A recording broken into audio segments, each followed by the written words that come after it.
Amboi, bukan main lagi hampa duk pertahankan tulisan Cina nah. Cuba kalau benda ni berlaku dekat Pulau Pinang, meroyan macam orang gila. Dilaungnya slogan ketuanan Melayu, dilaungnya slogan hormatilah bahasa Melayu sebagai bahasa kebangsaan.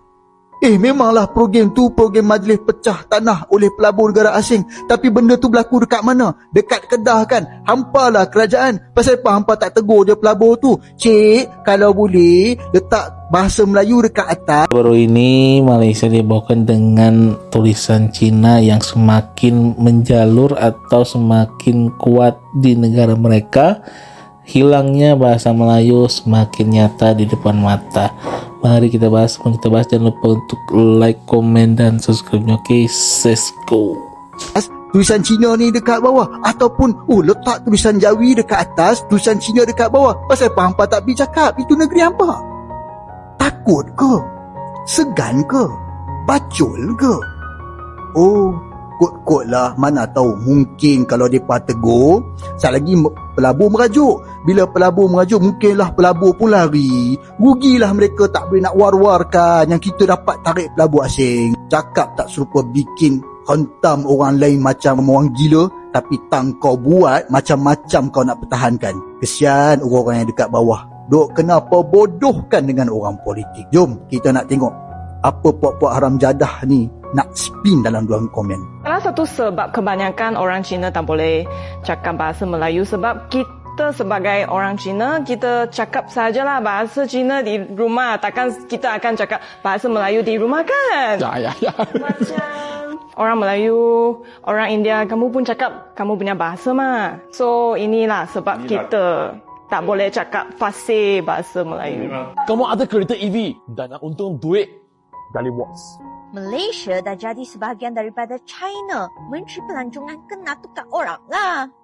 Baru-baru ni ada isu viral sebab di KL nampak banyak papan tanda cuma ada tulisan Cina dan English. Ada yang sampai rasa macam berada di China bukan di Malaysia. Amai faham, Undang-Undang Kecil Iklan WP 1982 memang dah tetapkan tulisan bahasa Melayu kena lebih besar daripada tulisan lain. Sebenarnya di Bukit Bintang ada 5 restoran yang guna papan tanda tak ikut peraturan dan memang tak kena saman oleh DBKL. Mereka juga diberi masa 14 hari untuk turunkan papan tanda yang salah tu. Tapi Amai cuma nak tanya, papan tanda ni baru ada dalam 2 tahun ni ke? Atau sebenarnya restoran ni dah lama beroperasi? Kalau betul, kenapa dulu tak ada isu pun? Kenapa dulu kita tak pernah takut dijajah oleh komunis? Satu jawapan yang Amai boleh fikir adalah dulu tak ada orang asyik cucuk isu sensitif macam ni. Dulu masyarakat kita tak berpecah belah macam sekarang. Semua faham je. Kalau kedai guna tulisan Cina, itu memang target pelanggan Cina dan selalunya bukan halal. Kita pun tak pernah gaduh pasal siapa punya tulisan lebih besar ke, kecil ke, apatah lagi bergaduh berbulan-bulan macam sekarang. Amai memang selalu cakap kita semua kena hormat bahasa Melayu dan setiap rakyat Malaysia patut fasih dalam bahasa Melayu.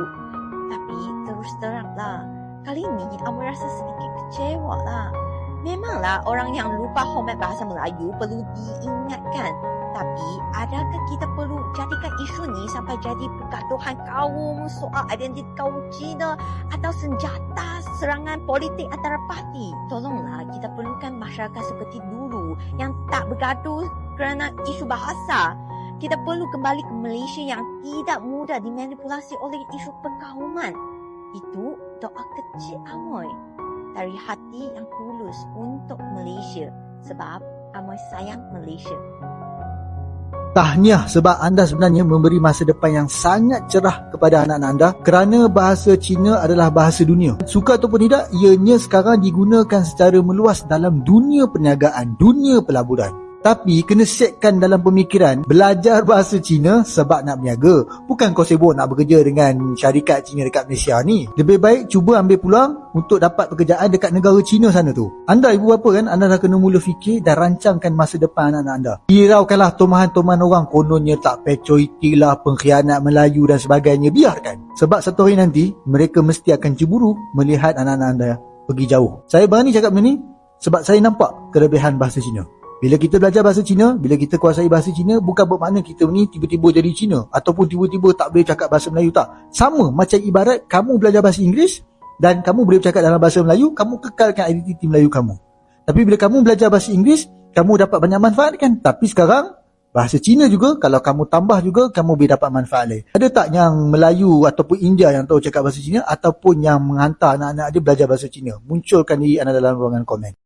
Malaysia sekarang ini bukan dijajah oleh Inggris lagi, tapi dijajah oleh keberadaan bahasa-bahasa asing yang terus menggonjang-ganjing bahasa Melayu mereka. Di sisi lain, Malaysia ini untuk masalah bahasa memang tidak sekuat Indonesia. Bahasa pemersatunya masih abu-abu. Mau disebut bahasa Melayu tapi ada orang negaranya pakai bahasa Cina, mau bilang bahasa Cina tapi orang negaranya ada bahasa India. Jadi masih membingungkan bagaimana bahasa yang benar-benar mereka gunakan, bahasa Melayu, bahasa Cina atau bahasa India. Di sisi lain, Indonesia yang negaranya lebih luas dari Malaysia malah mudah untuk mempersatukan bahasa dengan satu bahasa pemersatu, yaitu bahasa Indonesia. Sedangkan Malaysia malah menggunakan bahasa Inggris untuk mempersatukan bahasa mereka. Jadi baru-baru ini juga Malaysia heboh dengan adanya batu investor asing yang menggunakan bahasa Cina, yang seharusnya itu kan bahasa Melayu, ini malah pakai bahasa Cina. Ini sampai viral di sana dan diprotes oleh warga asli di sana.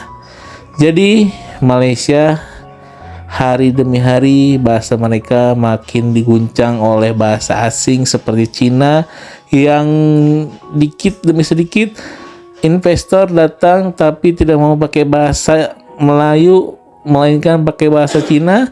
Ini bisa nanti Malaysia tidak bisa pakai bahasa Melayu sendiri, karena kita tahu lah Malaysia itu malah terlalu ramah kepada orang Cina ya. Bahasa Cina masih diperbolehkan, tapi bahasa Melayu hanya dipakai hanya untuk digunakan untuk bikin SIM, KTP dan lain-lain.